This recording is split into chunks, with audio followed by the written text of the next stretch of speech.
You are now in the realest world with the realest Calvin Aldridge, and you're watching the I-70 Hot Tag. As a fan of Raven, what was it like to tag with him? Oh, it was fun to tag with Raven. Obviously, it was a career highlight for me at the time because I was a huge fan. And then to have, I think it was Joe McDonald was mainly the promoter at the time for Central States. But I think Michael Strider had something to do with that. Maybe Steve Ford, who was out of St. Joe. When they wanted to put me in a tag match with them, it meant a lot to me. And especially since I've been a guy that's been in the area since '99, but I've always been kind of low card, mid card status. And for them to give me something that was main event, that was like a good confidence booster for me at the time. I was probably 9 or 10 years in at the time. And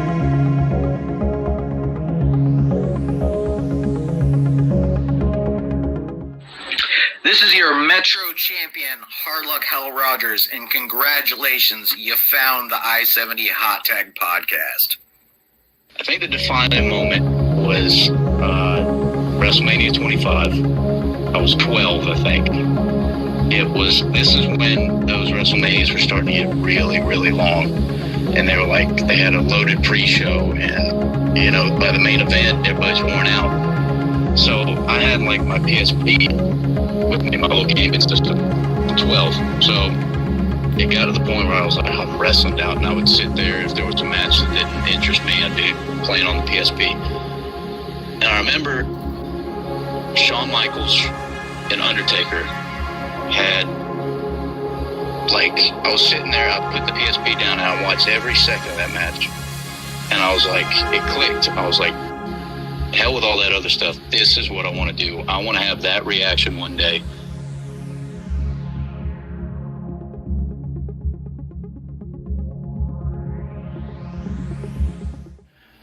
This is the foreman, Red James, and I always get the job done. And you're watching the I-70 Hot Tag. So that was at Black Label Pro, and it was very early on in my career, and it's a very special moment for me. I had a lot of big matches very early on, but that was very special to me because I view Kylie Rae as one of the best wrestlers in North America, period. Don't care about gender or anything else. And it was very all moment for me. And it really helped me click with wrestling for the first time. I was like, oh, I'm starting to get it. And that match was just one of the moments where I finally was okay, this is what I need to start doing.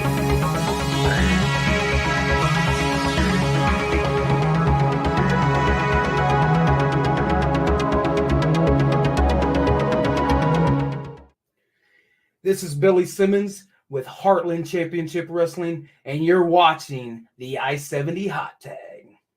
The Kansas City fans are I love Florida for Kansas City, man. It's an awesome fan base, and I just feel bad that there's not more wrestling for you guys, So that's what I want to bring to Texas. I mean, being out of Texas, it's oversaturated with wrestling. In the Dallas territory alone, man, you got about 7 or 8, companies running it consistently, So it's just Kansas City, it just needs to be built up more, man. And I think we're on our way to doing it.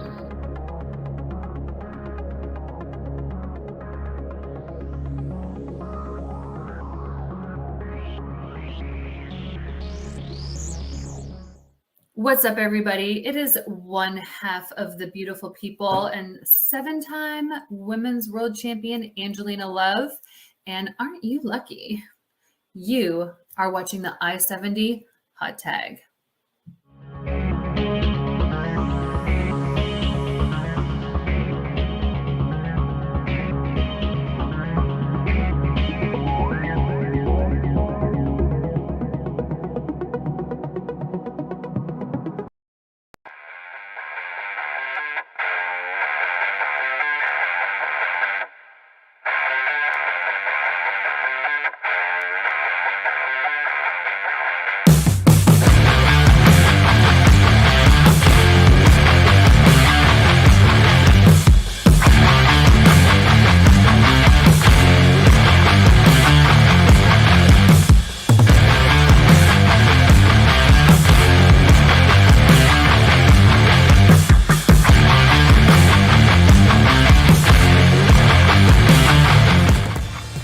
I'm Marcus Buff Bagwell, and you are watching the I-70 Hot Tag, baby. Check it out, and remember, no matter what, I'm Buff, and I'm still the stuff. Ha ha ha ha ha! And now, CR Media presents the I-70 Hot Tag with your host, Chaos Chase, and the real Josh Elliott. What is going on, everybody? It is your boy, Chase. CR Media, as you all may know me online, and I am here with my good friend, the real Josh Elliott. Josh, I'm not going to ask you how you're doing tonight yet, because I want to clarify something. It's been a while since I heard the clip, but I wanted to clarify one thing. Were you or were you not cracking open a beer in that interview with Billy Starks? I'm not going to confirm nor deny that allegation. I like it. I don't hate it. I like it. Yeah, I was sitting there listening to it, and I could hear you in the background go. I was like, that sly dog. Yeah. I was like, that shotgun and son of a bitch opened a beer on screen with Billy Starks, who was 17 at the time, and wouldn't matter anyways, but and poured himself a beer. You son of a bitch. How are you tonight, sir? I'm doing great, man. I'm doing great. Had a busy evening, man. For those of you who don't know, I've got twin boys, and they start kindergarten this year. So we had the kindergarten meet the teacher night tonight. So a little emotional for me and the wife, but it'll be good, man. Start next week. We had a great weekend of wrestling, Heartland Championship Wrestling up there in Leavenworth. We're going to get into that the second half of the show, kind of break down what happened, all that good stuff. Great, fantastic show. But I'm doing great, man. How you doing? Good as well. We are super excited for that show to kind of talk about it. We're also excited for this show tonight. Our guest, Mason St. Goods. Shout out to our guests last week, reluctantly. Ray Leon and Dickie Dick Richards. Appreciate them joining us. If you are digesting this show tonight, guys, whether you're watching on Facebook or YouTube, what we'd like to ask you to do, a huge favor for us. If you haven't already, make sure you hit the like button or the thumbs up button, depending on what platform you're on. And then let us know in the comments that you're watching. No matter if you're too shy and you don't want to say hi, go ahead and throw an emoji in there for us. But anything on there, it helps the algorithm. Let Facebook and YouTube both know that you like watching the show, so they will present it to other people to watch the show. As far as social media goes, you can find our link trees in the bio or the description of the video. But if you've got a handy device around and you want to hit the follow buttons, at CR Media 1988 is where you will find me on all social media.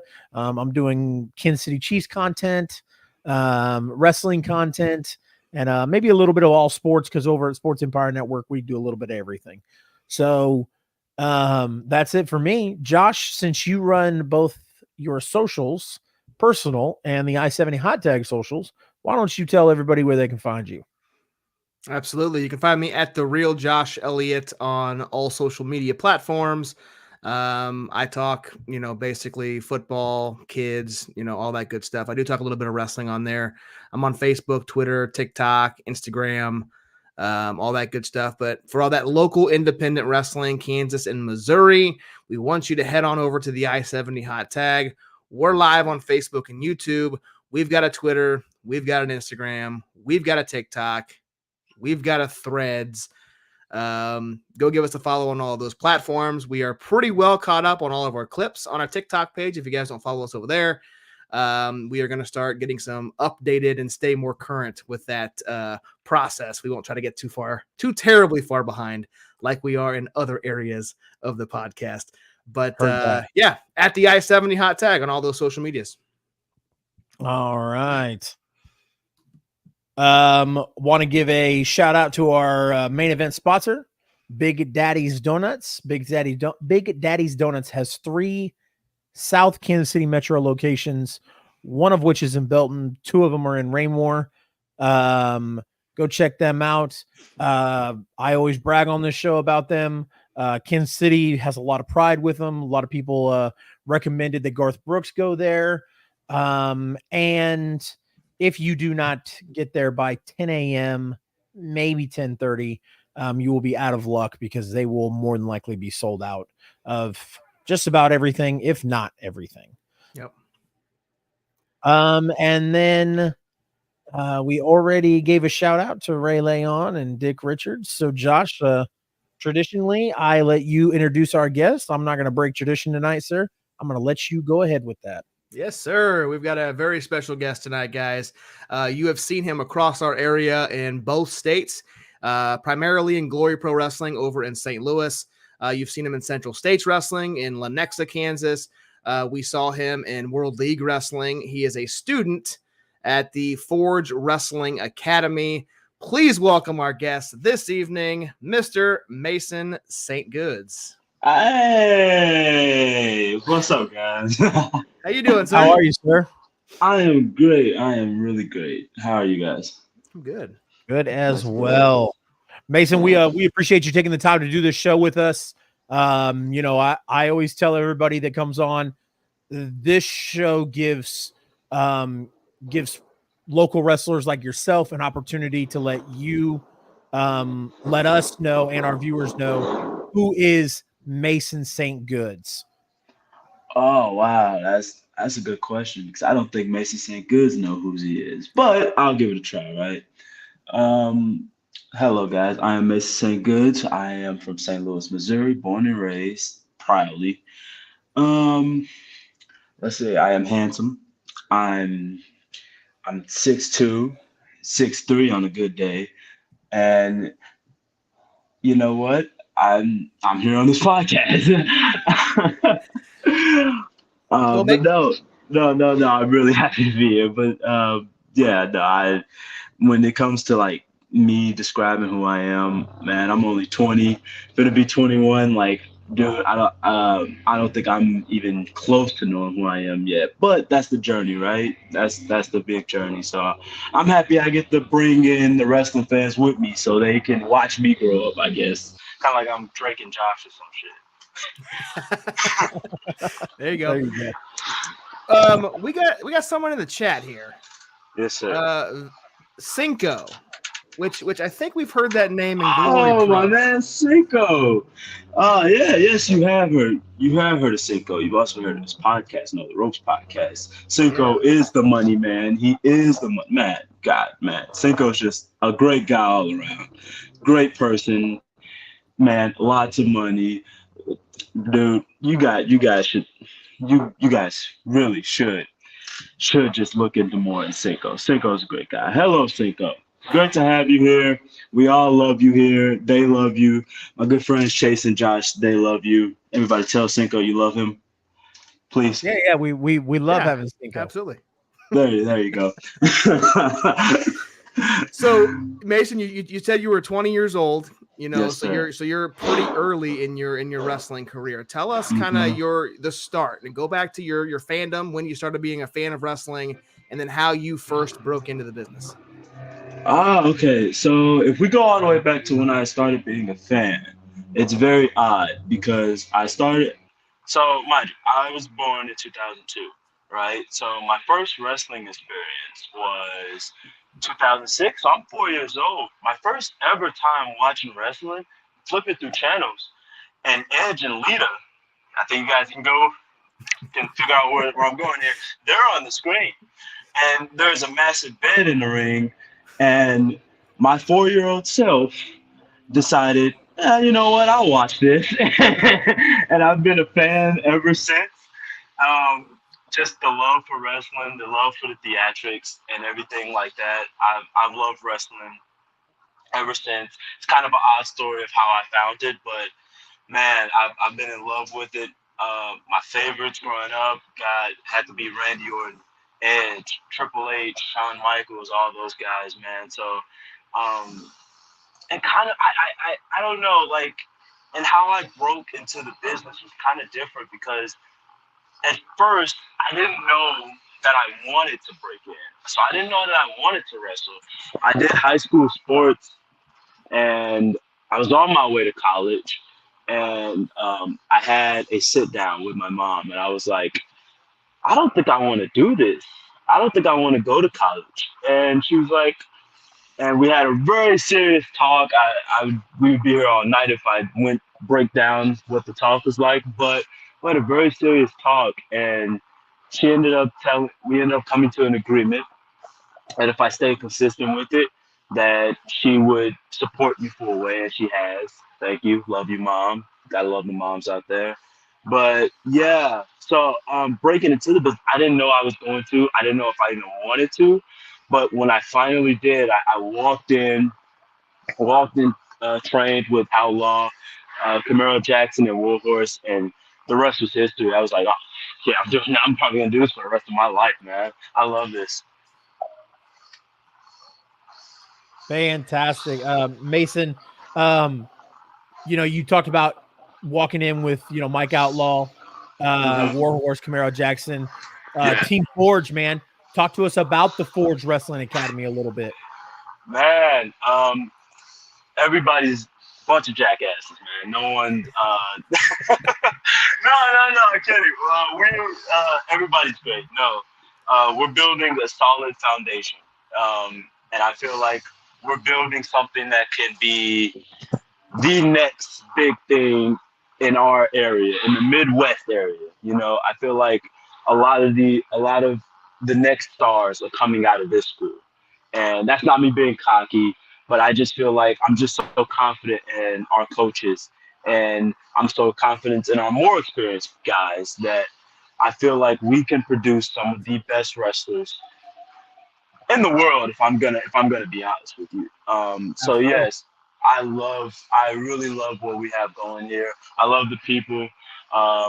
Sometimes I like to fool around with them a little bit, but like that's just part of the fun. That's just part of the love, man.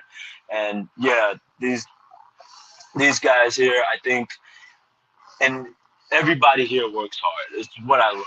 Everybody here wants to get better. Everybody here wants to be the best. And when you have so many people in one spot trying to be the best, and like we're all helping each other be the best, it's crazy how we just elevate each other, and it's insane. And I just love it here, man. This is a whole different experience, and I invite anybody who wants to just, even if you try it out for a day, just come and feel it out. We're like a genuine brothers, sisters, and all that here, man. It's so great. Awesome. Yeah, that's awesome, man. One of the we always talk high praises of the Forge Wrestling Academy here on the show, and one of another student that you're good friends with, at least we think. You teamed up with Chris Hendricks quite often on the independent scene. Who's this guy? We don't bring this guy up anymore. Oh God, no. Outside of GloryPro, tell us about your relationship with Chris and kind of your relationship with him in the independent scene. No, I love Chris, man. Chris is a really great guy. I kind of met him kind of halfway through my training, and I think me and Chris have the potential to be either the best together or the best against each other, if that makes any sense at all. But I think me and Chris, even when we're like just training together, I think we have this just unannounced chemistry where we can just go in that ring and we probably wouldn't have to do or say anything. I think we could just go in there, do what we do, and it instantly clicks. I really love working with Chris because Chris is one of those guys that I just click with, and I click with a lot of guys who I train with, but Chris is just one of those guys where I think if you, I just love the matchup between me and Chris, man. Either way, friends or foe, it doesn't matter. Yep. Tell us about, GloryPro announced recently about their new weekly series coming, Ascend. Mm-hmm. So talk to us a little bit about, how that could be a huge game changer for the St. Louis wrestling scene. Man, dude, I think one of the most important things you have to consider in that is nobody else in our area is doing anything like that. I think that's the most important thing. I think it's different. We're gonna. I think everybody in Glory Pro is doing their best to make this something special, and I know it's gonna be special because again, they're the only ones doing it, and it's gonna be special. I feel like it's gonna be something where you're like, oh man, I have to catch this every week, and I feel like this is just. I feel like it's only the start. It's only the beginning to like just the rocket ship. The rocket hasn't taken off yet, but we're finished. We're finished building it, and once it takes off, it's to the moon, around the atmosphere, wherever we want to go. Yeah, I it's crazy you mentioned that, Chris, because or Mason, sorry. We love like all the Glory Pro shows that they do, whether it's on Fight, YouTube, no matter the case. And then getting an opportunity to see the same product that they put on once a month or so on a weekly basis. It's extremely exciting. Yes. I think that's a good thing. I think the fans are really going to enjoy it now, especially if you're a Glory Pro fan, or if you like wrestling in general. I will always recommend Glory Pro, and many other promotions in the Midwest area. I think the Midwest. I think when it comes to the Midwest, we have a certain wrestling style that fits everyone. I feel like everyone in the Midwest is kind of trained to entertain all audiences. You know what I mean? Not just your hardcore wrestling fans, but also your casuals that just want to sit down and have a beer and have fun. I feel like the Midwest really has a lot of variety in it. So the fact that, like you said, Glory Pro is doing this weekly show, I feel like the fans are going to enjoy it. I feel like it's going to be something that if you've never even heard of Glory Pro, but it pops on your For You page, you're going to watch it once and you'll be like, oh, crap, I got to watch that again. You know what I mean? I got to see what happens next week and then the week after. You know what? Let me subscribe. I feel like, again, there's a foundation. There's something being built here in the Midwest. We don't know. Maybe we don't know exactly what it is yet, but I feel like once we figure it out, and once we figure out what's gonna happen, what this all means for everybody, then I feel like the Midwest territory is just gonna light up, and we're just gonna be on fire, man. I love it. I love every single thing about it. Yep. Yeah, I couldn't agree more. That weekly show is gonna help build a little bit more story behind some of these matches that you guys have on Glory Pro. So it's gonna be awesome to see. I can't wait for it. Kind of, I feel like this whole episode's kind of been about Glory Pro, and I got another question for you. We brought him up earlier. We watched your match on Monday from Locked Up, where you teamed up at the beginning of the match with Chris Hendricks against your buddies Mike Outlaw and Raheem. And at the end, you made the turn and joined up with Cinco and Outlaw and Raheem. Tell us about that match and the turn and what happened there. Okay, so where do I start? Because it was a thought at first. I will say that it was a thought, and at first we weren't sure if it would even happen. We were like, okay, hold on. Me and Chris have really good chemistry, you know what I mean? So me and Chris we can have chemistry both ways. So like if we can continue this tag thing, and we can probably make this work and be probably one of the best tag teams in our area. But then you have the other side of the spectrum, right? You have Outlaw, who's been literally day one with me. Day one, the first guy to ever train me, Mike Outlaw. And then you have Raheem, who is like one of my brothers. We click well, we laugh well, everything. And then you have Cinco, who's again, another brother. You know, we laugh, we argue, we play, and I think there was a little bit of a surprise factor as well because me and Chris had been tagging and we were fresh. You know what I mean? We didn't even let it hit off the ground.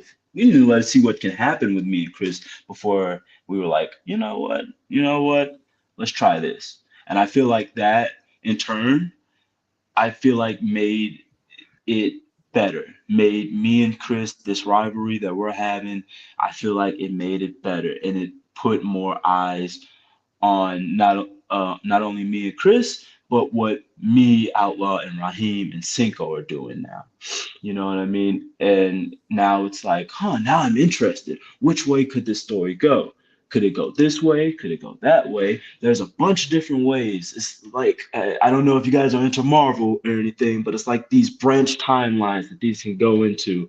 And like, I feel like going into it, we knew it would be, we knew it was sudden. We knew it was, me and Chris had just got started. We knew it was sudden. But at the same time, we knew it would also bring in a good amount of, okay, let's see it out, And I feel like now we're getting, people want to see it out. They want to see what happens next. They want to see Chris beat my ass. They want to see me and Chris have one-on-one match. I feel like people are kind of like, oh shit, what is gonna happen? How did this happen? How did we get here? These guys we were on a roll. I think we hadn't lost up until that point. So how did they go from a winning streak to losing one time and just now it all implodes? So I think there's so much into creating that. And I think if we ask the question where it goes, I don't know. I don't even know. And to be honest, but I think, and I'm confident enough in everybody who's in it ability that wherever it goes, it's gonna be heat. It's gonna be hot. Fans gonna love it. Crowd's gonna love it. And I just feel like we all are confident. We're building something, and we're gonna be good. Yeah, it's crazy, because I know we talked about that weekly show, and then you talked about, everybody's eyes on it, and they want to follow it, and that's going to be really easy for them to do. And one of the biggest parts that I forgot to mention earlier is that GloryPro's YouTube page has well over 5,000, almost 6,000 subscribers. Yeah, so a lot of those people that are watching that are going to be promoters, are going to be other brothers and sisters in the locker room, and all kinds of different opportunities there. And then plus also for the fans to watch and follow along. Speaking of promoters, Mason, I want to talk to you a little bit about CSW. We saw you there not too long ago.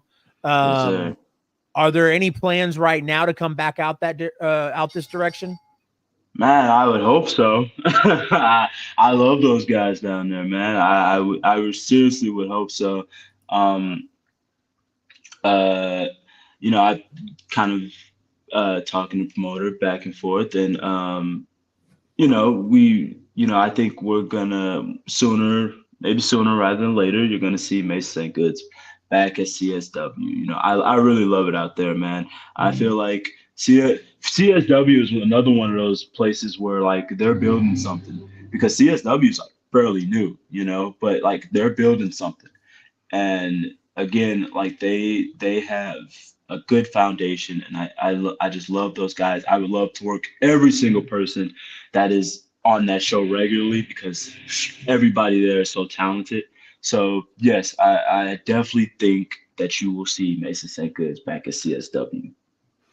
Fantastic. Nice. So Mason, do you have like a bucket list of wrestlers that you hope to have the chance to get in the ring with? Is there someone in particular that you haven't wrestled yet that you hope someday you can main event a show against? Wow. Man, that's a hard question, because there's a lot, right? Because There's a lot of people. And if I'm being honest, my favorite wrestler since he left WWE to go on the Indies, Cody Rhodes. I don't know why. I love Cody Rhodes. I kind of mimic his style in a bit, and I kind of try to. I don't know. Something about Cody Rhodes I love so much, and I think with experience and like just better knowledge of in-ring psychology, I feel like me and Cody Rhodes will have a main event one day somewhere, maybe WWE, maybe on the Indies. I don't know. I feel like I just want that match. I feel like that's a match I have to have one day. And even like I'm at a young age, but I feel like one day I definitely have to have that match. Hell yeah, man. Yeah. It's awesome. Is there somebody like that's your mainstream match? Mhm. Is there somebody Yeah. currently wrestling in our area that you want? Yeah, and you know what? Okay, I was gonna ask, can I have two answers? Yep. I love him to death. I've never had a one-on-one match with Mike Outlaw.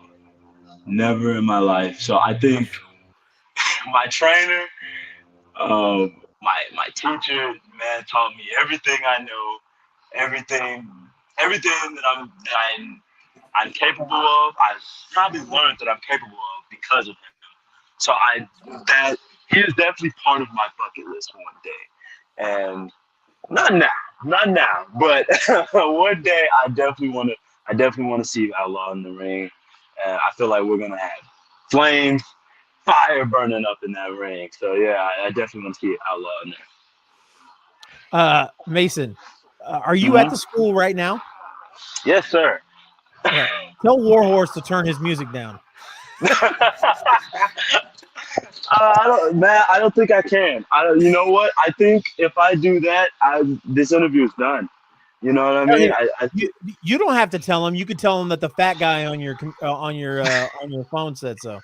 I can't promise your safety, man. I can't promise your safety if that's the case. Oh, I'll stay 100 miles away from St. Louis, brother.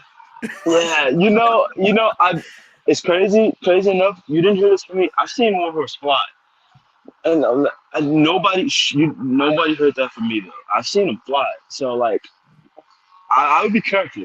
I'd be careful with that. Listen, I can't break his heart more than Slim Jim did by signing with WWE. Don't bring that up. You're gonna break my heart.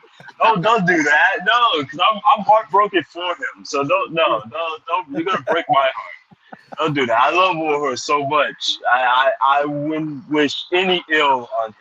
So any ill, even if it's the tiniest bit of ill, oh man, it breaks my heart. I love him. He's like a big brother to me, man. So no, God. So Mason, as we wind this thing down, man, I want to give you an opportunity to kind of tell the people watching and the people who listen later and inform everybody. What bookings and ventures do you got going on over the next few weeks? Next few weeks, okay. The main one is obviously I have GloryPro next September 24th. I do catch me in WOW. I'm always there. I love that place. I love the legacy. I love the legacy behind that place. CSW, as my good friend Josh mentioned. And pretty much, you can also catch me from time to time in Cape Girardeau at Cape Championship Wrestling. And that is pretty much it for now. I feel like it's only a matter of time before you see me everywhere. And I feel like it's only a matter of time before you see me so much so that you're going to get tired of seeing me. And I want you to get tired of seeing me. I want you to get sick of seeing me because, man, that's how you know you're living the dream. Yep. So, so GloryPro did announce Fear of the Dark on the 24th. Mm-hmm. Has your match been announced, or are you going to be there? I know you mentioned Ascend, but I will be there. No, as far as I know, there's no match, but I will be there. All right. I will be there, and of course, the crew is gonna be there with me. You Of know, course. we're all gonna be there. Who cares if Chris Hendricks is there? Um, but no, I will be there. I will be there, so you catch me there. And if you see me in public, say hi. I might not say back. I might not say it back, but say hi. No, I'm kidding. But no, yes, I will be there. So why don't you tell everybody where they can buy some merchandise, whether it be Mason's merch or is it Forge Academy? There's yes, there is Forge Academy merch. We are currently rebuilding our website, so once we rebuild our website, all the merch options for the Forge or whatnot are going to be up on that. You can find it. We should be releasing something soon about that. And for if you want Mason St. Goods merch, all you have to do is go to any promotion that I'm on and buy a t-shirt, buy 8x10. I don't care. I don't have a website that I'm on right now, but coming soon. Awesome. Fantastic. Mason, we got a comment from the chat. Dean Houston says, I hear Shooter Shylin would like to wrestle you sometime. Shooter Silent. So come on. Shit.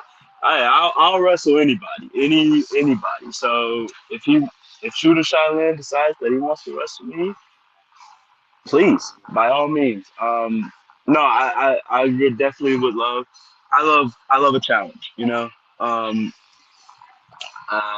So I love wrestling people who I think are better than me, because in turn, afterwards, I think that if I learn something from you, and I learn something from you, and I eventually down the line I become better than you, I know I'm making progress. So if Shooter Shylin wants to wrestle me, please, by all means, I welcome the challenge. Absolutely. And Mason, where can everyone follow you on social media, sir? You can follow me on Twitter at Mason Wrestles 1. You can follow me on Instagram at Legit Mason at 314, and that's about it. Nice. Fantastic. Well, sir, we greatly appreciate you taking the time out to do this. We can't wait to get out to St. Louis and watch you wrestle again. Hopefully, you'll be out in Kansas City sometime soon. Yes, I hope so too. You know, I'm sure you saw the intro. We always like to end these interviews. We'll put you center screen, and we ask you to kind of ramp up the gimmick a little bit and say, this is Mason St. Goods, and you're watching the I-70 Hot Tag. Okay. And you can start as soon as you get full screen. Yep, I got you. What's up, everybody? This is Too Good, Mason St. Goods. Ain't nobody better. I'm so good that my name answers every question in the world. This is Too Good, Mason St. Goods, and you're watching I-70 Hot Tag. Love it. Appreciate it, sir. Yes, sir. Thank you, guys. All right. Well, we'll talk to you later, sir. And we'll see you down the road. Yes, sir. See you guys. All right, buddy. Thank you. Good night. All right. Mason St. Goods, everybody. Appreciate Mason taking the time to do that interview with us. Although you know, Warhorse was clanging and banging in the background. As he does. I heard like this really loud metal music going on in the background, and I was like, I'll bet you that's Jake. So, well, it's funny because I should have known, because every single time we have a Forge Academy, student trainer on the show, they are at the academy every Thursday night. Yes, absolutely. So. Like clockwork.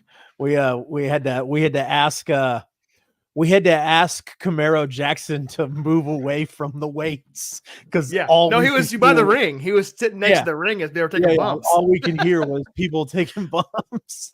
So we were like, Camaro, can you go somewhere more secluded? So Oh man, Brian J said, just got on. Matt, I missed that interview. Yeah, it was good. It was a damn good interview. Appreciate Mason taking the time. Guys, as you know, this is the part in the show where we take a 5-minute intermission. Please do yourself a favor. Go get you something to eat, something to drink. Come back. Make sure you try and catch the mid-break videos to see our future guests coming up. And then also come back with us. We're going to be talking some more independent professional wrestling. It's going to be lots of fun. Don't miss it. We've got a jam-packed second half of the show, guys. And the mid-show break has multiple guest announcements we haven't announced yet. So stay tuned to that. But we're going to talk about Heartland Championship Wrestling, Summer Showdown. Chase and I were both in attendance. We're going to talk about Cape Championship Wrestling, KCXW, XWE, New Breed, pretty much every promotion that's in Kansas and Missouri. We got a jam-packed second half of the show, guys. Stay tuned. We will see you in 5 minutes.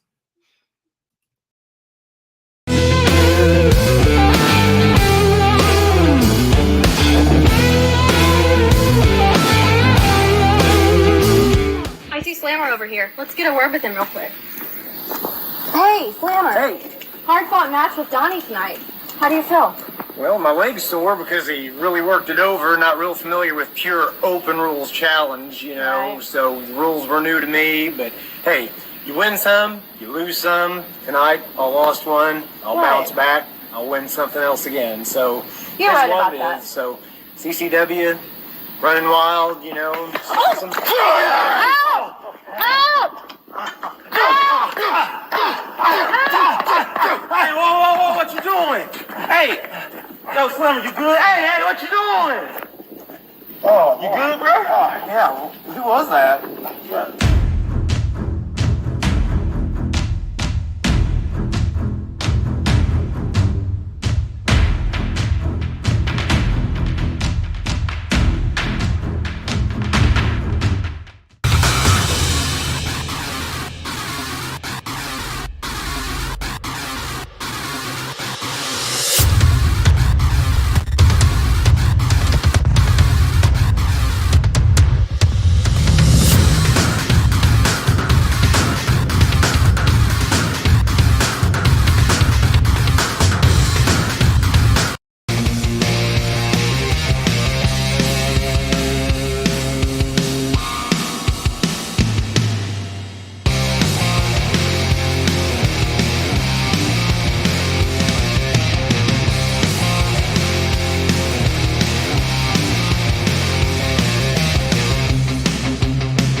here, and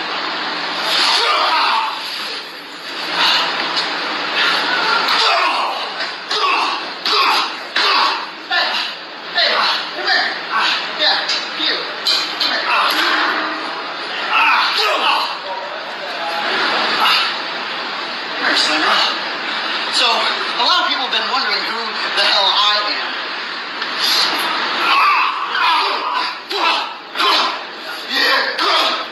My name is Tommy Davis. I'm here to make an impact at CCW. Why not make an impact by attacking the most popular man at CCW, Slammer? Yeah, you can't get me face to face, huh?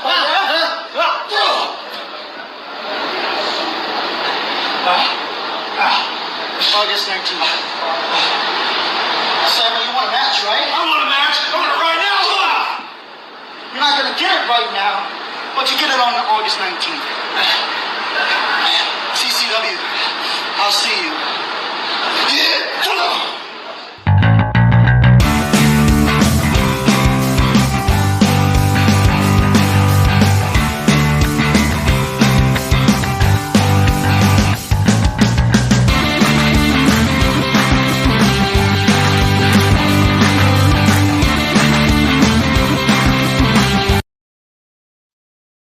What is going on, everybody? It is your boy, Chase. Welcome back to the I-70 Hot Tag. We appreciate you sticking with us. Poor Josh. Slammer. Poor Slammer. Poor Slammer. Got his ass kicked twice. Yep. Jiminy Christmas. Jiminy Christmas. Cape Championship Wrestling, the only event in our area running this weekend. That is correct. So, Respawn. Great. I love the show name, man. Respawn. Yes. But we'll talk about that a little later. You and I attended an event this weekend. We did? We did. History making event. The first ever Heartland Championship Wrestling show. Not only did we sponsor it, we were able to attend. And obviously, kept a close eye on a lot of things. But man, what an event, and what a time, man. Yeah. What was kind of talk to us about your takeaways, man. That was the third event at that hotel that I've been to. One of my absolute favorites. And I'll tell you, we went there this past Saturday. The layout was a little different than what we were used to. They took out the rooms, or at least moved the rooms, I guess. They didn't take them out. They moved the rooms to where the gym was a little bit more open. So the entrance was kind of almost opposite of where it was when we went with the XWE. And from top to bottom, man, it was every match, like I said on our socials, man, every match delivered. I had an absolute blast. There wasn't like usually at some point in the show, there's like that bathroom break match, that match that kind of is a filler that doesn't really do much for you, but every single match delivered, man. There's none. It was, you got to go to the bathroom intermission. You can't miss a match. And that's kind of how this show was structured. That's how it delivered. And yeah, I mean, I absolutely loved it. It was a very well put together show. Shout out to Billy Simmons. Shout out to the whole HCW crew for putting that together. I had an absolute blast. Do you? Absolutely. Yeah. Did you kind of have that same sentiment? Oh, of course. Real quick, appreciate Scotty jumping in. He said just a quick jump in while he's in China. I think he's in China because he's traveling to London for All In, which is it this weekend? No, it's next week. No, it's next weekend, I think. It's next weekend, right? Yeah. It's the same. It's the same day as our fantasy draft. Oh, that's right. Yeah, the 27th. Yeah, sorry, buddy. I think I'm getting sick. Drafting from home. Yep. Anyways, Scott says also hi, Chase and Josh. Appreciate you, Scott. Dean says Shooter Shylin will be at MWA in Illinois Friday, and SC CHWA in Illinois on Saturday. So, what is CHWA? I don't know if I've heard of that one. Hook us up, Dean. Yeah, I assume it's probably in Chicago. But yeah. Anyway, kind of just getting back to the event and getting on topic. Yes. Same. I walked into the gym and I immediately was, like, oh man, this is awesome. There's more room. And it gave for a lot better room, for those, for, the stage and the guys to have in their back area. The rooms had been moved. So, and, from top to bottom, like you said, we start off with this crazy match with Bruiser and the prodigy Aaron Helms. And after a disqualification, Aaron Helms kind of gathers it together and calls Big Country Matt Stockdale, who is going to be a guest in a few weeks. We actually booked him while we were at the show.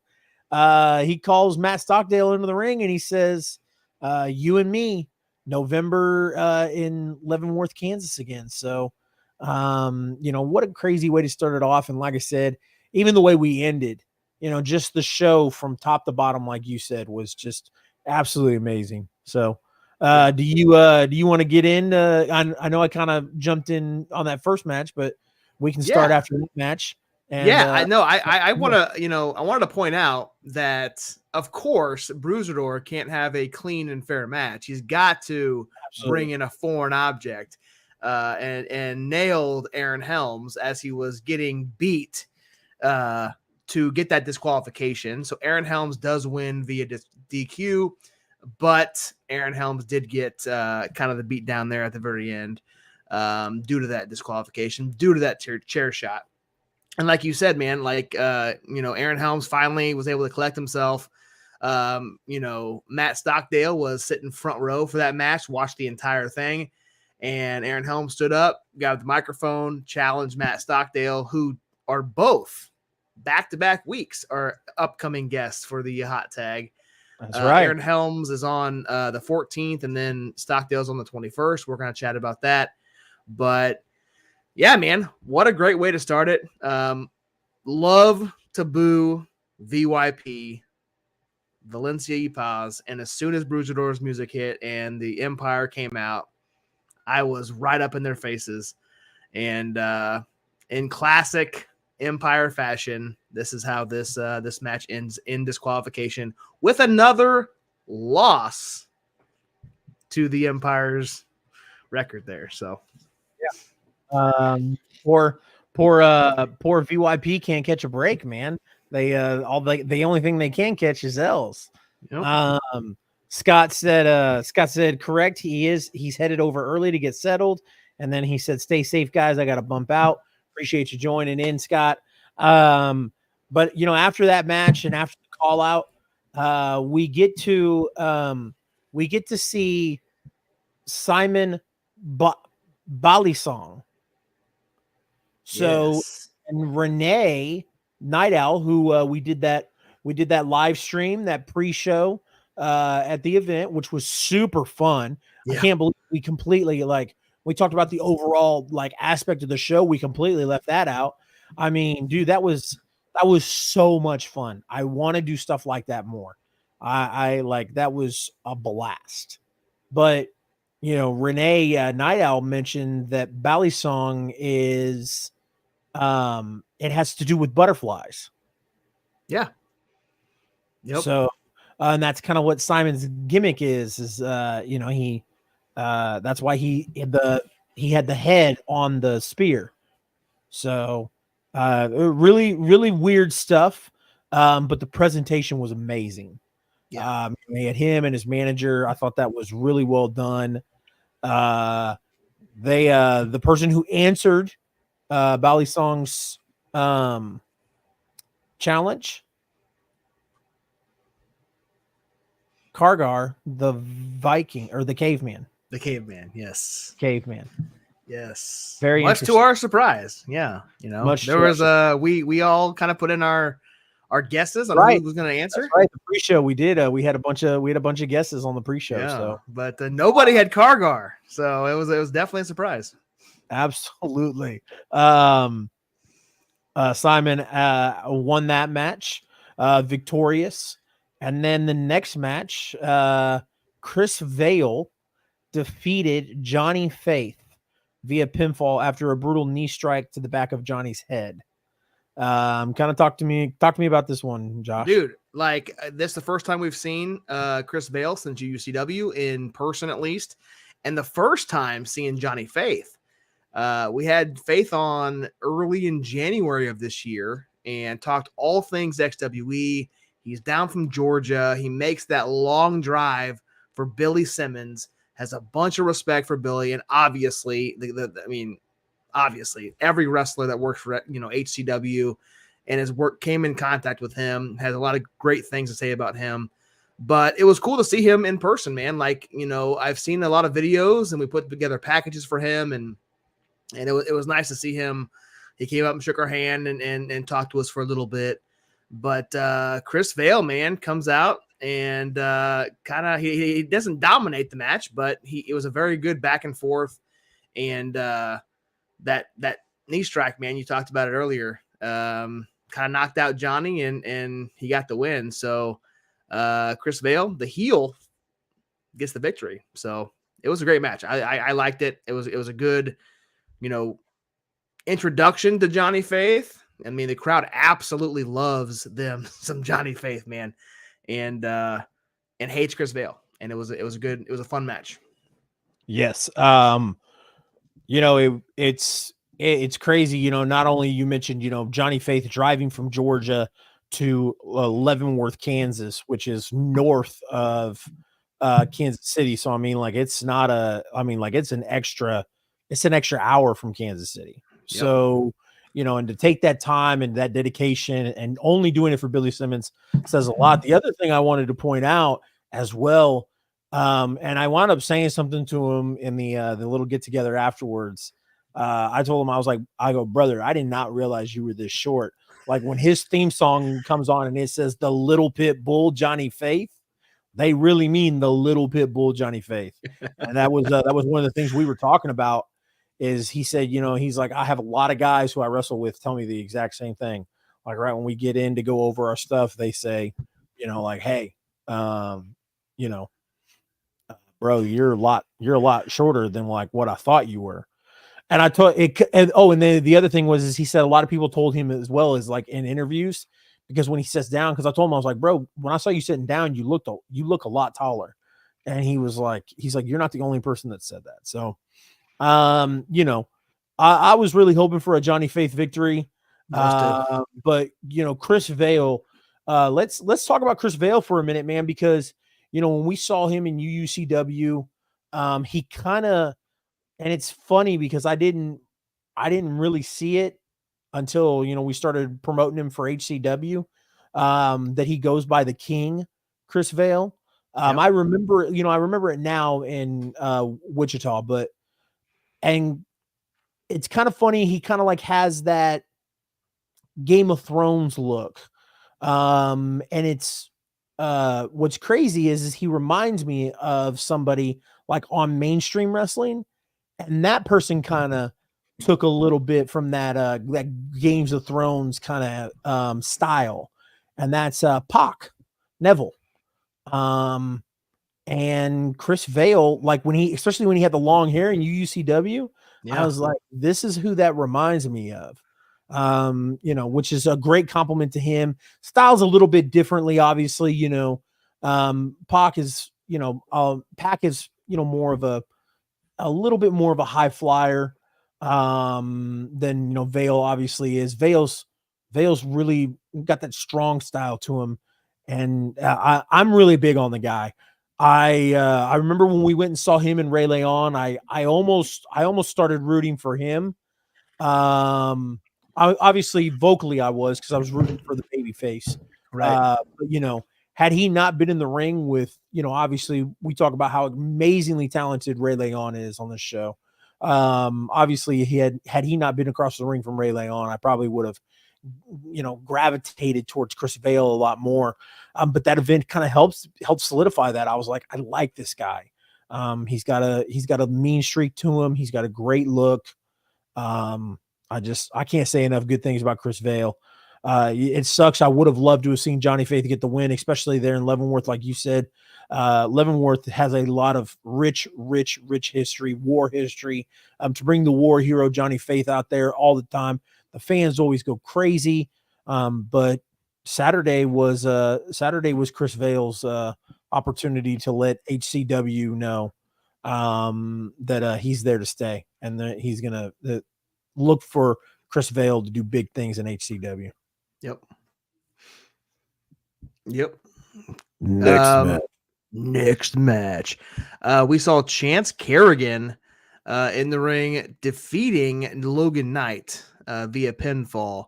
And this was one of the matches, man, I was most looking forward to. We talked to Billy Simmons a couple weeks ago, and this was kind of my sneaky, could have been sneaky match of the night candidate, singles match of the night, obviously.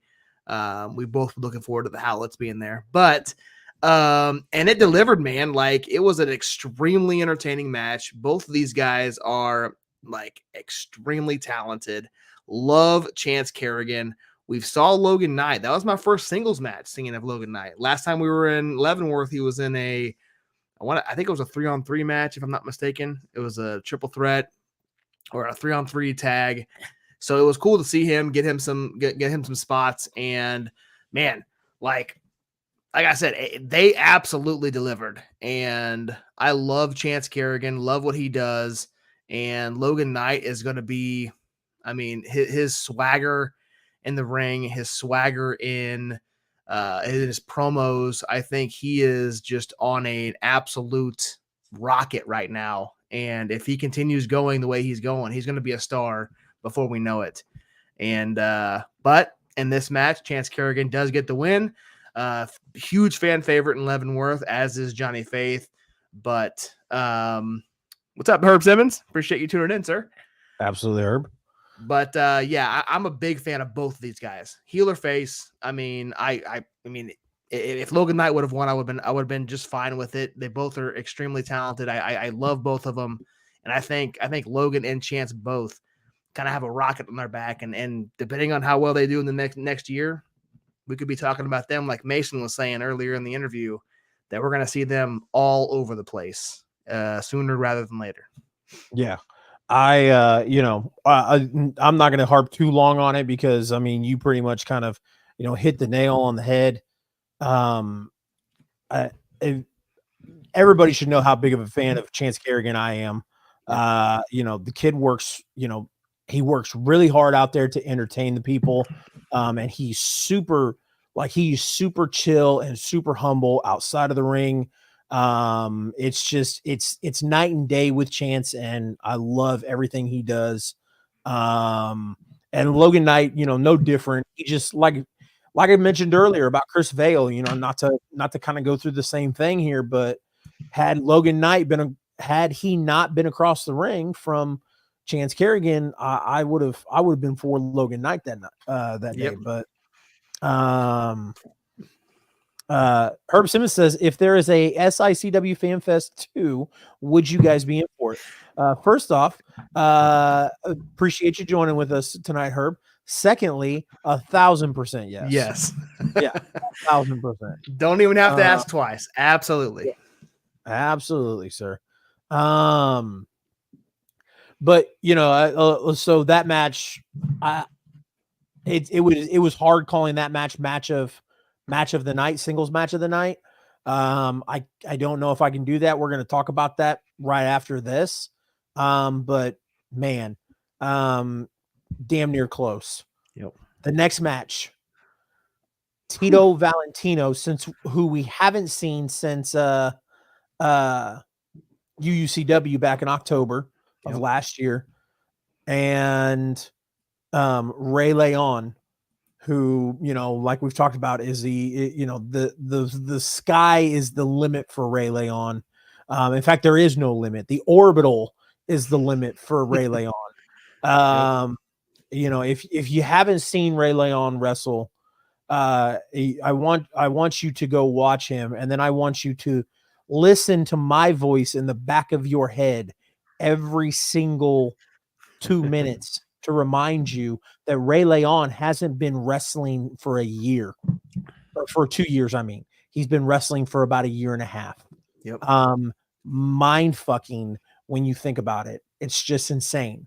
Because as a fan of professional wrestling, I like to genuinely think I can tell like what inside that ring is good.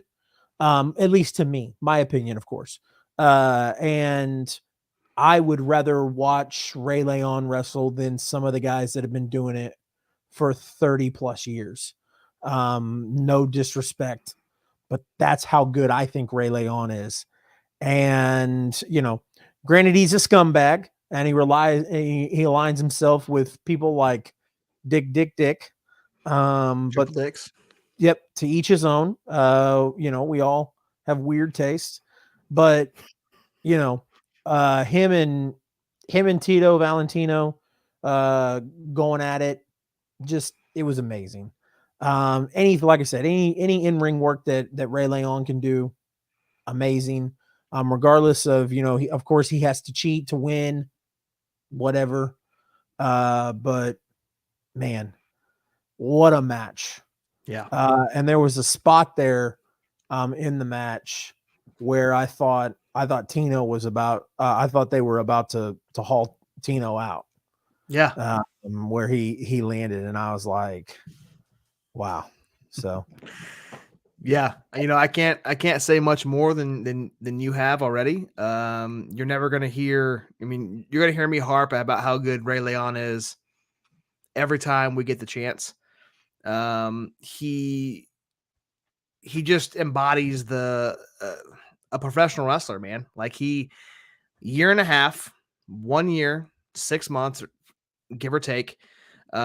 He's been in the ring with some of the top independent talent here in our area, and he showed it here tonight, man. Or not tonight, but Saturday. He did interrupt our show, our pre-show, and we made it a point to point out that the Empire likes to help him win matches, and he kind of neglected that and said he doesn't ask for it, he doesn't want it, you know, and it kind of happened here, you know. And but again, from bell to bell inside the ring, Ray Leon is top notch, and Chase and I are gonna sing his praises every single time he steps in the ring, whether he's with the Empire or not. Unfortunately, with the Empire still. But Tino Valentino, man, another great talent who is traveling, you know, the I don't want to say it's the country. He's all over the place, honestly. And it was cool to see him again. We hadn't, like you said, hadn't seen him since November in our area. And cool to see him back. Hopefully he's back for a while in HCW. Maybe we'll see him again in some of our other local promotions, but another very talented wrestler there, and the crowd eats that up. The roses he brings out, and the crowd just loves them some Tito Valentino. So yes. love the match. Definitely singles match of the night. And very close second was that chance match. But yeah, I can't say enough good praises. Every match, man. Every match delivered, especially this next one we're getting ready to talk about. Yeah, you know, before we do, man, I'll tell you what. It is usually pretty easy for Josh to book interviews at shows. You know, I always went back and forth on it when we started doing the I-70 hot tag, but then after a while, I was just like, you know, whatever. If you have a problem with us asking you to interview for an interview later down the road, just tell us to message you or email you. Yeah. I don't get bugged by it anymore. So we've done a few. Josh tried to do one on Saturday. We almost booked that Tino Valentino one, but we got the old, message me and I'll get you. So, but yeah, man. We took a little bit of a break before this match, right? I think the matches are a little bit out of order. I think. Okay. I think but yeah, there was an intermission. There were 6 matches. I'm sorry, 5 matches, intermission, 3 matches. Okay. Sunny Money. Appreciate you joining tonight. He is in Philly right now. All right. So that's dope, man. It's good to drinking at Moe's. I just My man. my 150th interview episode tonight with famous B from Lucha Underground. Nice. Go check out Drinking at Moe's on Twitter. He goes live every week, I believe, for episodes, interviews wrestlers just like we do. Go check him out. Yeah, I think it's a little more. Is it every week? I'm not sure. He can correct us, but I know he does interviews. We've talked about it quite a bit on our on the Twitter machine. So absolutely. But no, we got a hell of a triple threat match here. Mindy Grace, who I feel like embodies what Heartland Championship Wrestling is. Stormy Renee, who carries the Kansas Women's the Kansas Wrestling Alliance, not Women's Alliance, the Kansas Wrestling Alliance. I feel like Stormy kind of carries that on her back. And Shooter Shailin, who is dangerous in the ring, who is a machine inside the ring. Yep. And today was no different, man. Obviously was booing Shailin because I was kind of rooting for Stormy Renee. But Shooter Shailin had different plans. Got in there and did what she does best, man, and that's dominate. So yep. As we go ahead. I want to steal this from you just because I know you're about to. The pre-show, man. That soundbite of you on the pre-show going, we all have heard of Paul Heyman guys. He goes, well, I'm a Shooter Shailin guy. And man, as soon as you said that, everybody at that table, Renee, Sonny, me, we all just nodded because we knew exactly what you were talking about. So yeah, 1,000%. Yeah, absolutely dominant in every promotion she goes to. And as I predicted the win for Shooter. She won the match. You did too. I think we were the only two. I think the Wrestle Talk podcast guys took a loss there. Yeah. So and it was funny because even though they shook their head in unison when you said you were a Shooter Shailin guy, I know one of them picked against her. I can't remember if both did. Renee picked Mindy Grace. I don't remember who Sonny picked, but he may have picked me. Sonny might have picked Shooter Shailin with us. He may have. I just remember both of us kind of being in agreement with being a Shooter Shailin guy. And, like I said, she does it in every promotion she's in. She's been a champion in every promotion pretty much that she's wrestled in, dominating fashion. And, we talk about spots in the match. It was a phenomenal, it was a three. One of them was on the top rope on a suplex power bomb. There was a 3-woman. I don't know. It was a crazy spot that happened. 3-tier suplex. 3-tier suplex. There you go. That happened off the top rope. Tower of Power. And it was phenomenal. It was a huge pop from the crowd. But the heel, Shooter Shailin, gets the win, starts off undefeated in HCW. And yeah, man, hopefully we see her more in Kansas and HCW. And can't wait to see where this goes. Obviously, Stormy is still around. She's still the KWA Women's Champion, which I'm not sure if they're going to incorporate that or not. And Mindy Grace, man, she's very impressive with what she's done in early on in her career. So all three of these women are gonna do great things in wrestling. So I'm excited for it. Absolutely. Speaking of heels, oh boy, the showstopper, Kit Reaver, comes out, and as soon as his music hits, he Drinking at Moe's says Tower of Nope. My back can't do anything like that. Yeah. So as soon as Kit comes out, I don't know if he was just hyped up for this music, but he took a water bottle and he chucked it out the curtain right as he came out. And this water bottle hits the turnbuckle and explode or I don't think there was ever a lid on it. There was no lid on it. Yeah. Yeah, there was no lid on it. So when it hit, which is amazing that it made it through most of the air without spilling, because as soon as it hit the turnbuckle, it burst all over the front row. And there was a woman in the front row who was extremely upset about it. Understandably, she got some water on her a little bit.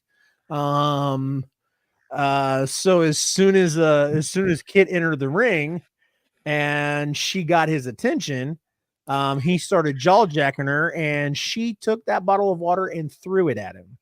Now, we have, I'll never forget, man. I asked a question to Michael Strider when he was on this show, because at the time there was this viral video of a wrestler at an indie show took a fan's hat.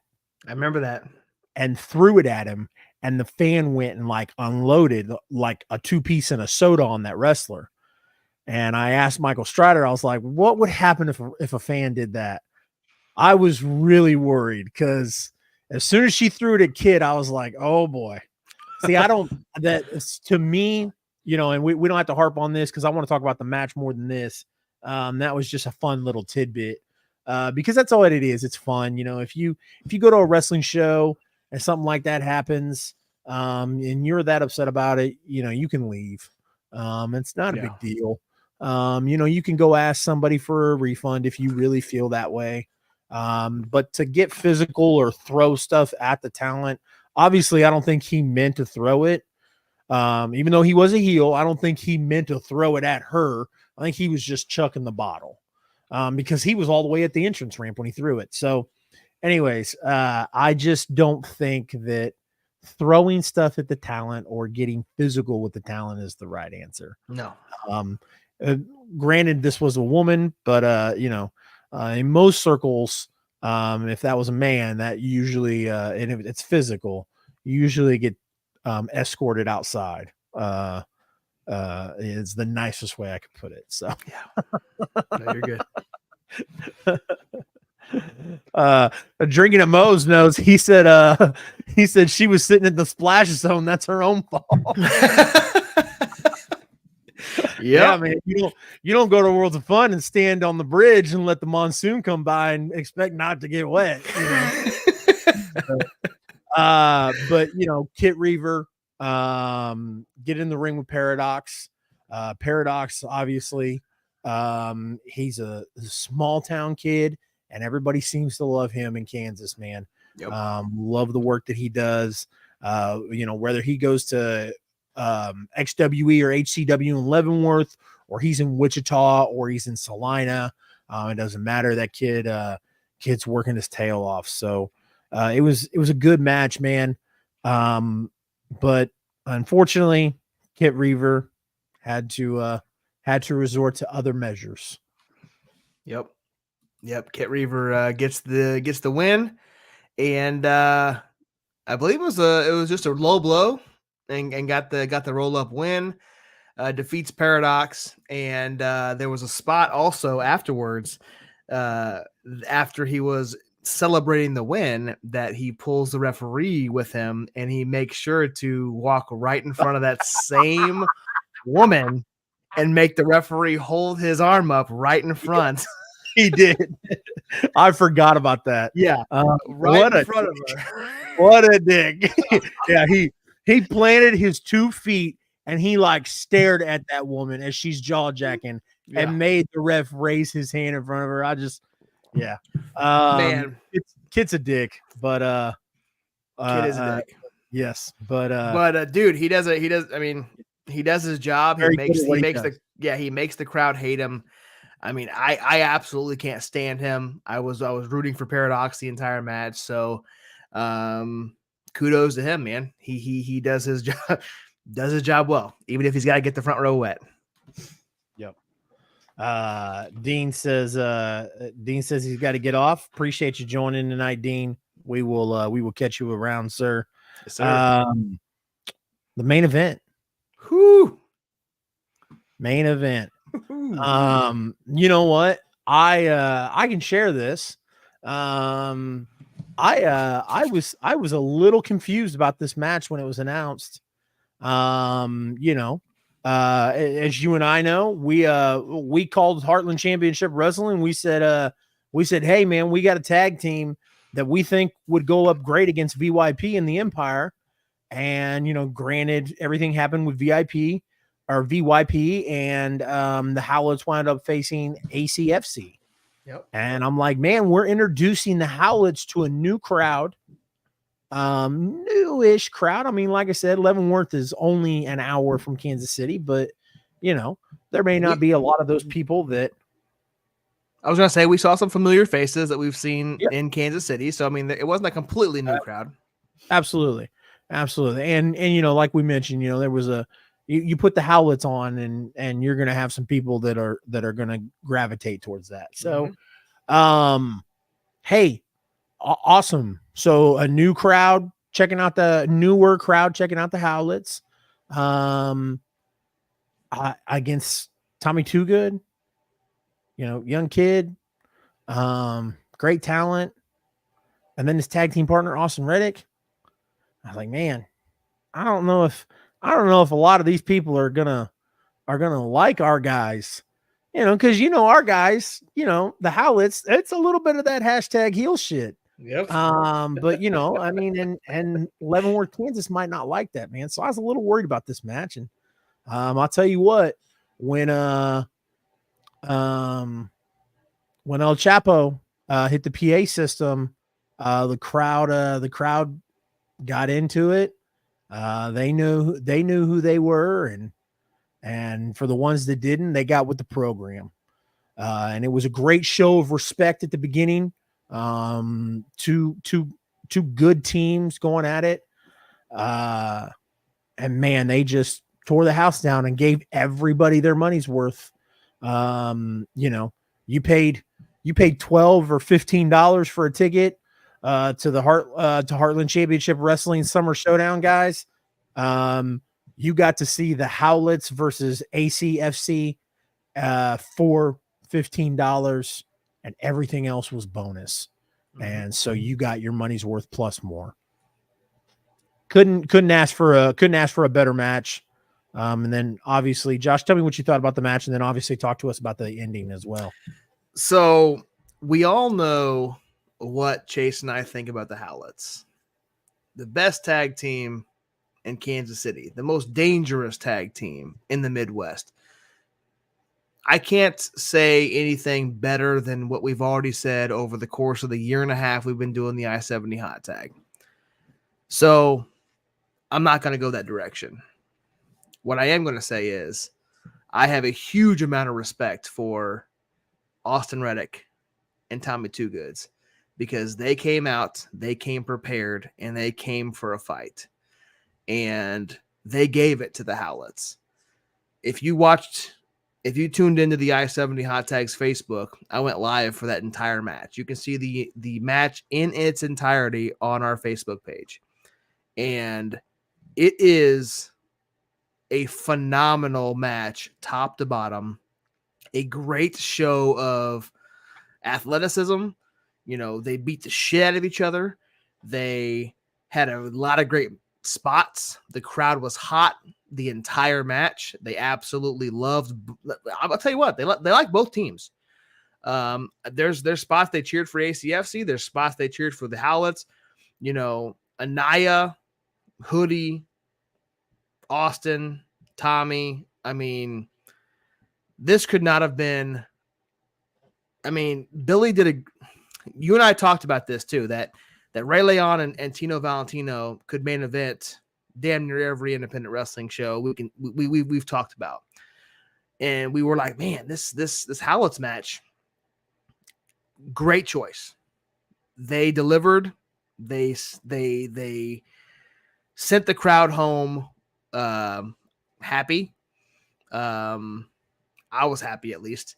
I don't know about everybody else. But the match was absolutely stellar.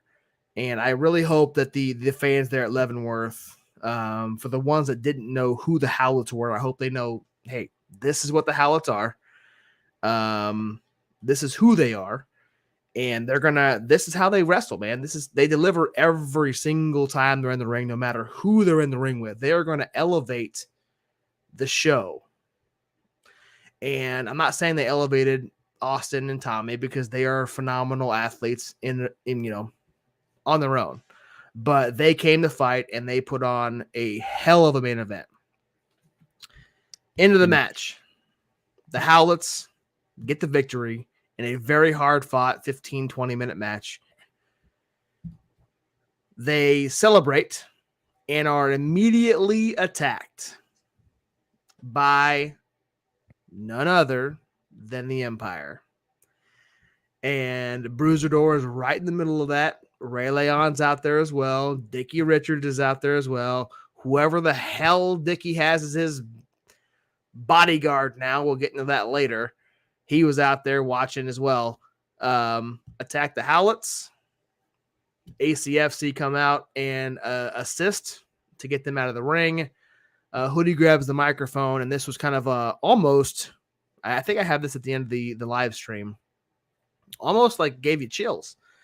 Had a great promo on the microphone and says, we're an hour north of the Howlet country. This is Howlet country. HCW, this is Heartland Championship Wrestling. But guess what? HCW doesn't stand for Heartland Championship Wrestling. This is Howlet Championship Wrestling. And lo and behold, guess what? Guess who's coming back in November to Leavenworth, Kansas? None other than Anaya Howlett, Hoodie Howlett. They're coming back to HCW in November. And I cannot wait. Absolutely. We are excited. Yeah, man. I mean, from top to bottom, the show was everything you thought it would be. And they're like Josh said, they're coming to Leavenworth in November. But they went ahead and announced their next event in September. Josh, can you bring that up? Yes. Sorry. Right there. All right. So HCW. Yes, there it is. So for our listeners who are a little bit outside of the Kansas City, Missouri area, if you're a little bit more west, go check out HCW's second show on September 23rd, Air Capital Brawl at the Osage Recreation Center in Wichita, Kansas. Like I said, they put on a phenomenal hell of a show in Leavenworth. They're going to do the exact same thing in Wichita. We're super excited for it. Yeah, I can't wait, man. Yeah. Look at that. Rebel Hearts are going to be there in Wichita. Yep. I like it. There you go. Go check it out. They're in Wichita, Kansas, guys. Osage Rec Center. Get your tickets. It's going to be a hell of a show. Speaking of a hell of a show, Cape Championship Wrestling presents Respawn. You got the graphic for that, Josh? I do. They, as you saw on our mid-show break, Slammer is going to be wrestling there. He's been attacked 2 times now and going to get his revenge at this show. This is this weekend, August 19th, at the Shawnee Park Center in Cape Girardeau, Missouri. This is the only show happening this weekend, which is crazy, man, because like normally we'll have 3 or 4 events happening in one night. This is the only show, the single event happening in our Kansas and Missouri area. So you're going to get, ATM's going to be there.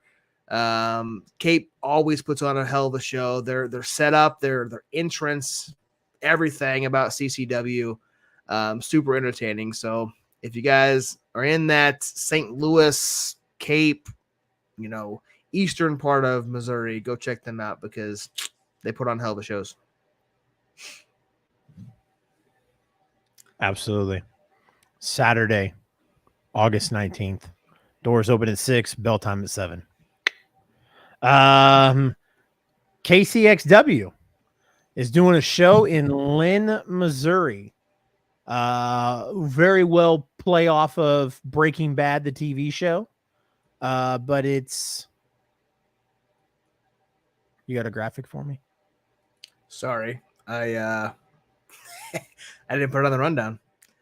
We're skipping over, but yeah, this there's a couple graphics we're gonna go. So go ahead and talk about it. All right. So Breaking Back, and it's going to be at State Tech in Lynn, Missouri, August 26th. Doors open at 5:30. Bell time is 6:30. The Marksman's going to be there. The Big Dog is going to be there. Hard Luck Hal Rogers. Shooter Shylin. And that's all I got right now. Okay. Big Dog, by the way, who is the former KCXW champion. Yes. He beat Calvin Aldridge, and then the next event lost it. Back to Calvin Aldridge. Yes. Beat him back for it. Yep.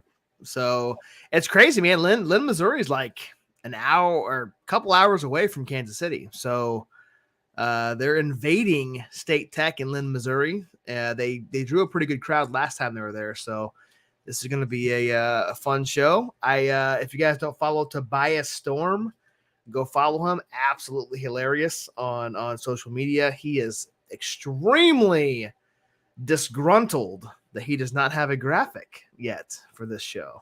So, yeah.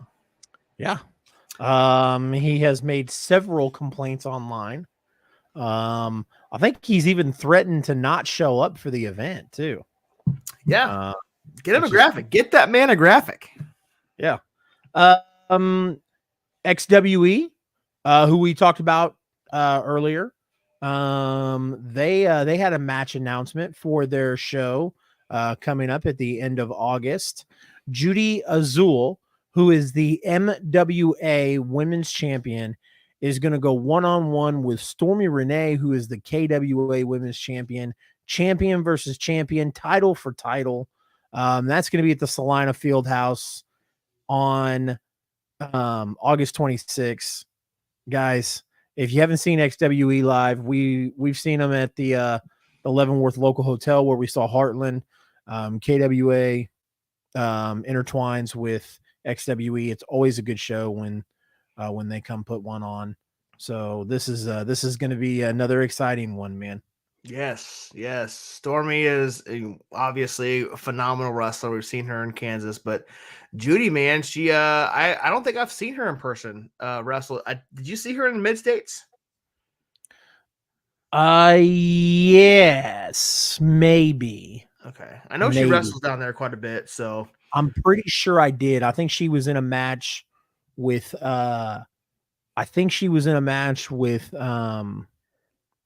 Rex and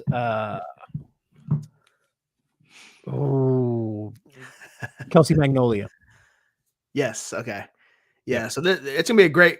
I can't wait for it. If you guys are in the Salina, Kansas area, August 26th, go get your tickets.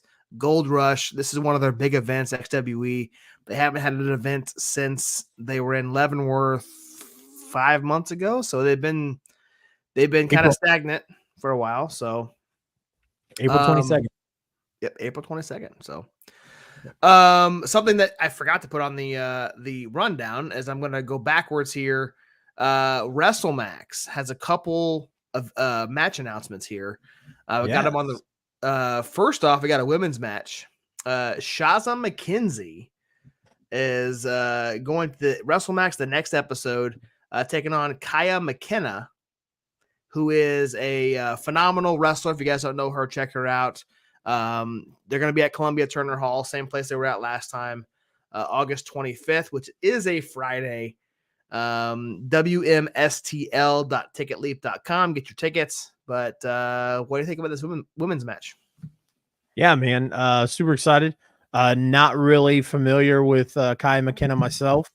Seen a little bit of her work, but definitely excited to WrestleMax in general. I went to that show back in June. Absolutely amazing. Yeah. It was great. I can't say enough great things about it. And, super excited to see this match and all the other ones that they have announced as well. Yep. They did announce one more. Kenway. Kenway against Myron Reed. Dude, this match is going to slap. I wish I was there live. This God, this one's gonna tear the house down, man. Yes. Myron Reed, phenomenal worker. I've seen him live at GCW. I think I've seen him also at GloryPro once. We saw him. Did we see him or did I see him? Well, I was there for a GloryPro appearance. He's wrestled a lot in the St. Louis area. I think GloryPro he's wrestled a few times as well. So obviously Myron Reed has been around. Everybody should know who that is and know his name. And another guy is Kenway, man. He was there the last time with the premiere, and I imagine that the P-Boys won't be far behind to support good old Kenway. So. Well, I got a question. Isn't there a Kenway signature on the back of that belt? Yeah, there is, and he failed to I can't think what I was going to say. To fulfill the booking that we had. Yes, for to him. fulfill his commitment. Yeah, couldn't fulfill his commitment and be on the show. Yeah. Yeah. No, he had. We were very close. We were very close. We had him booked. Yes. But yeah, he had something come up. But that's the main reason why we don't let people sign the belt if they haven't been a guest on the show. I've let two people get away with it. Yeah. I'm not going to say who the other one was. Okay. Raheem did this one. Yeah, Raheem did it. But we got Raheem on the show, so we're good. Yes, we did. We're good. So this is gonna we got some time. We got a couple more topics here. But I wanted to bring this graphic up. This is for New Breed Wrestling. Making Mayhem on September 9th. They're gonna have a raffle to give away a Smoking Skull title. That is dope. Super cool, man. Like they're gonna give this away at their Macon show, and I don't know how much the raffle tickets are, but if you're there, you're gonna have to buy the tickets yourself. But this kind of prompted me to put this on the rundown here. Let's talk about some of our favorite belt designs. Like there's the winged eagle, there's the big gold, there's quite a bit. You son of a bitch, you. But like I said, we got some time. I can show you what my favorite title design is. You got it right there in front of your wrestling buddy, right? No. Oh, it's not there. Okay. The winged eagle's not your favorite? No, definitely not. The winged eagle is not my favorite. My favorite isn't up here, Josh. It's not up here? And it's not on this table. No. Oh. So did you want to share with us your favorite? No, I'm not going to. Okay. I will share what my other favorites are, but I'm not sharing that favorite. Let's do it. I'm picking up what you're laying down. I'm gonna get in serious trouble if I share that one. Yeah, I'm picking up what you're laying down. Go ahead. My favorite championship design, more than Big Gold, more than the Winged Eagle, would be the 2002 WWE Undisputed Championship. The one that transferred to Triple H after WrestleMania 18. I love that design. I thought it was a great design. I think it's the best looking WWE championship they've ever had. I'll fight you all day on it. Then, obviously it would go Big Gold. I actually like the Big Eagle, the Attitude Era Big Eagle, more than I do the Winged Eagle. So Winged Eagle is like 4th or 5th on my list.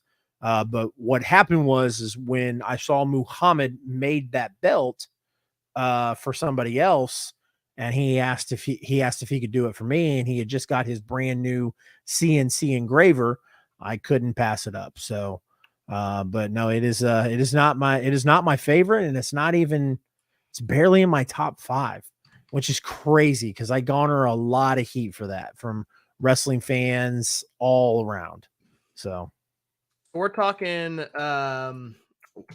WWE Undisputed title. Yep. Is that that's not the title right after the Winged Eagle, right? With No. it's a circle with a globe in the center. No, that's the Attitude Era Championship. Okay, that is one of my. Yeah, that's what I said. The Big Eagle. I call that one the Big Eagle. The Big Eagle. Okay. Yep. Yeah.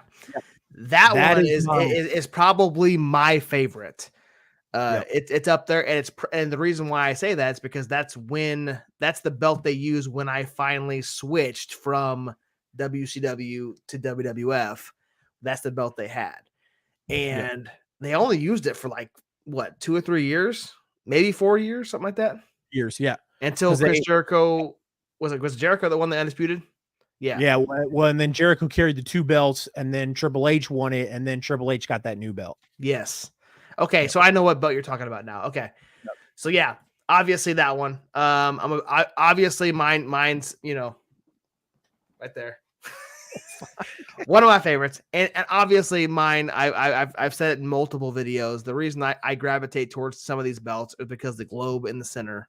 I think that's my main gravitational force is you put a globe in the center of the center of a belt, I'm going to like it. So there you go. Attitude Era Intercontinental Championship. Yes. The oval one. I do like the obviously the tag title AEW. I really like one that does not have a globe in the center of it. Is, and it's probably because Muhammad just made it. It was a TNA belt that had the silver TNA logo on the center of it, and it was gold on the round of it. You know what I'm talking about? It says TNA Heavyweight Champion in silver, and it was, I don't know. I'll have to pull it up for you one of these days. Okay. But anyway, September 9th, Smoking Skull title gonna be raffled off. Go check them out, guys. That's awesome. I wish I was going to be there so I can enter that and buy 15 tickets like somebody I know. We didn't talk about that, man. You won that raffle at HCW. I know. The Prodigy Aaron Helms had a 50-50 raffle, and it was 30 tickets. Oh, 30 tickets. Yeah. It was 30 tickets for $15. I was like, sign me up. Yeah. So I had seen everybody else buy like 1 or 2 tickets, and I was like, I'll buy. And then when they announced my number, bro, I got more heat from that crowd than the Empire did. Yeah. Way to turn us into the heels. Yeah. Sonny didn't help shit much, but yeah, because Sonny was the loudest. Sonny was leading it. As soon as Sonny started like jeering with boos, the whole crowd started doing it. I was like, geez, man. It's like they're supposed to like us. Right. But yeah, walked away with $70-something. Nice. $70-something. That's awesome. It was nice. It was very nice. Last topic, man. Central States Wrestling. We talked about their show they announced last week, but we have a match announcement. Glitch in the Matrix. This is going to be a big one, man. I'm excited for this one. The Mile High Magnum, or Magnum Dak Draper, is taking on Gary F and J. That is right. This is great. This is gonna be a phenomenal match. Yes. And it's Gary freaking J. Freaking. To the CSW crowd. Which was absolutely amazing. By the way. But yes, man, I feel like I haven't seen this match in a while. So to get to watch something different, Mile High Magnum or just Magnum, I guess, versus Gary J. Can't wait. Yeah, man. So September 30th. By the way, before we break that down, I don't know if you saw it or not, but Michael Strider did post on Facebook that they are still working on getting Iron Sharpens Iron uploaded. Yes. However, while it's still a work in progress, they are going to just release the match. So the main event, the Iron Man match, the hour-long and they're going to announce that. Not announce it. They're going to release it tomorrow, right? Yes. Yeah. So check out their social media pages. That would be Iron Sharpens Iron, right? Yeah. Yeah. Because the other show was already uploaded, right? Yep. Okay. Yep. So they're gonna release the main event tomorrow, which is the Iron Man match, and then sometime next week they're gonna release the whole show. So that's pretty cool. So let's bring this back up. Saturday, September 30th, 2023, which is a little bit different than their schedule on their website. I think their website says their next show is in October. But National Guard Armory in Lenexa, Kansas, 6 p.m. doors, 7 p.m. bell.